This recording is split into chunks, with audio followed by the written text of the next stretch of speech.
I wanted to show you this clip of Joe Biden speaking recently. Just watch it and tell me if you can spot the joke, okay? We're also keep the faith for Austin Tice. His mom, Deborah, is here tonight. She knows from our several conversations, the conversations with me and my senior staff, we are not giving up. As I told you at this dinner last year, as I told you in the Oval Office, you raised an incredible son. When he was a kid, he was an Eagle Scout, a big brother, a born protector, a U.S. Marine, 3 tours in Iraq and Afghanistan. Austin was a fearless journalist and a future lawyer. As a consequence of Austin showing the world the cost of war, he's been detained in Syria for nearly 11 years. It's simply wrong, it's outrageous, and we are not ceasing our effort to get him, find him, and bring him home. Tonight, our message is this: journalism is not a crime. Evan and Austin should be released immediately, along with every other American held hostage or wrongfully detained abroad. Paul Whelan, unjustly held in Russia for more than 4 years, whose brave sister I've met with and whose family has never quit fighting for Paul. And I promise you, neither will I and neither will this administration until we get him home.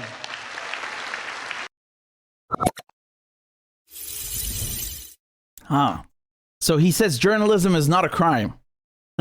except when it comes to Julian Assange. Then journalism is a very big crime. It's such a big crime that Biden and his administration want to give Julian Assange 175 years in prison. That's the tally, right? So I know this because I have covered Julian Assange's case in court for now 2-3 years, and I saw everything and I reported on everything every single day of his trial to you guys from London. And I was literally watching the courtroom when a British judge approved the extradition order for him to be sent to the United States. Okay, so keep in mind this is after Donald Trump left and Joe Biden is in power. Okay, now Donald Trump is the one who initiated this case against Julian Assange. Okay, it is his administration that charged him with 17 counts under the Espionage Act and one case of conspiracy to commit computer intrusion. So let that sink in. 17 counts of espionage. Okay, 17 charges of espionage. So they're not charging him as a spy on one count, which is already bad enough, which is, this is the argument, the textbook argument that every dictatorship or totalitarian state has ever used for jailing journalists. They say, you're a spy. They're not only charging him with one count, it's 17 counts. 17. And keep in mind, the things that he is being attacked for are things that every major journalist and paper on the face of the planet have used to report on. They are for his for WikiLeaks publishing things about the Afghanistan war. So the Afghan War Diary is what it's called. They show you war crimes and all sorts of things that the United States is doing there. It's the Iraq war logs. So they uncovered 15,000 additional casualties at Iraq body count thanks to these publications. And all these major newspapers, Le Monde, which is in France, Die Presse, which is in Deutschland, in Germany, and The Guardian, which is in England, the Washington Post, the New York Times, they all used Julian Assange's documents and publications to print front page news stories. So are all of these people terrorists? Why isn't he charging them then? Right? If this is espionage, If this is something that threatens the national security state, why is he charging them? They punished Chelsea Manning for leaking the documents, and I am completely, disgusted by by how they treated her. And then even after she was released, they summoned her before a grand jury and threw her back into prison. So I'm against all of that. And she should have never been charged with anything, because she did a public service by publishing those documents and exposing war crimes. If you're giving evidence of crimes committed by the state, and then you're being punished for it for just whistleblowing, this is outrageous, and it's undemocratic, and it's unethical, and very, very bad and very wrong. But just logically here, Chelsea Manning is the one who gave those documents. She was in the military. She's the one who took them and gave them. Yes, I understand the logic that you could say, well, okay, she broke the law. She had signed, agreements not to give those documents away and so on. And so she legally broke the law. Does that mean she deserves to be punished? No, because the crimes that she exposed are so much greater and so much more important that what she did was actually an act of public service. So if you've already taken Chelsea Manning to prison, why are you taking Julian Assange to prison? He's just a journalist. You're shooting the messenger. And I couldn't help but notice the phrase that Joe Biden used. He said, journalism is not a crime.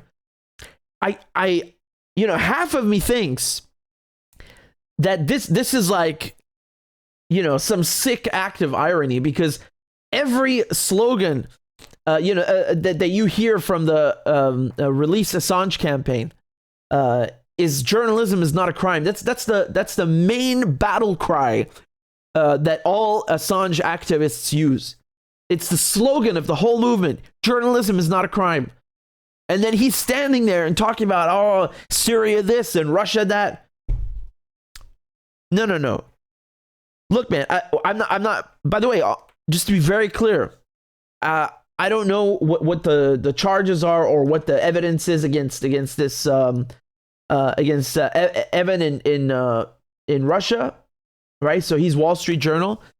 And I still think it's, the Russians should be very, very careful about accidentally or purposely, arresting a journalist and then calling them a spy, because, like I said, this is the textbook argument for silencing journalists. But nevertheless, my point here is not that, it's okay for Russia to do that because America is doing this to Assange. But no. Both of these things are wrong. Both of these things are wrong. But Julian Assange's case, this guy's been persecuted for 10 years. He's was locked up in that embassy. He couldn't leave because he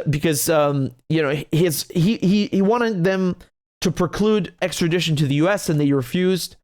And then the second that he gets taken out of that embassy, magically, the shit that he published like 8 years ago is apparently terrorism and not terrorism, it's espionage, right? And it's threatening U.S. service members. And so now the U.S. finally comes around to charging him when he's in custody of the U.K., which is, we have a special friendship with each other, right? It's special relationship. So, this special relationship, it means that he's guaranteed to be taken there. And right now, the appeals process is ongoing. But I just wanted to say that if Biden is going to stand there and start making the case for journalism not being a crime, if he's serious, he would drop the case against Assange. That's simple. Because when he took the office of the presidency, he made a conscious decision to take what Donald Trump had started and to continue it. He decided that. That makes him no different from Donald Trump. And I can sit here all night and tell you about things that he took from Donald Trump and continued, right? The sanctions, all of this stuff on Iran, on Syria, etc. There are a million things. So for me, and I told you before Biden got elected, this guy's Donald Trump. You know why? Because you have to be Donald Trump, and you have to be Obama, and you have to be George Bush, and you have to be George Bush and Reagan to get into the office. That's how it is today. You have to be these guys. You got to be all of these guys to get it. Joe Biden fits he fits the bill.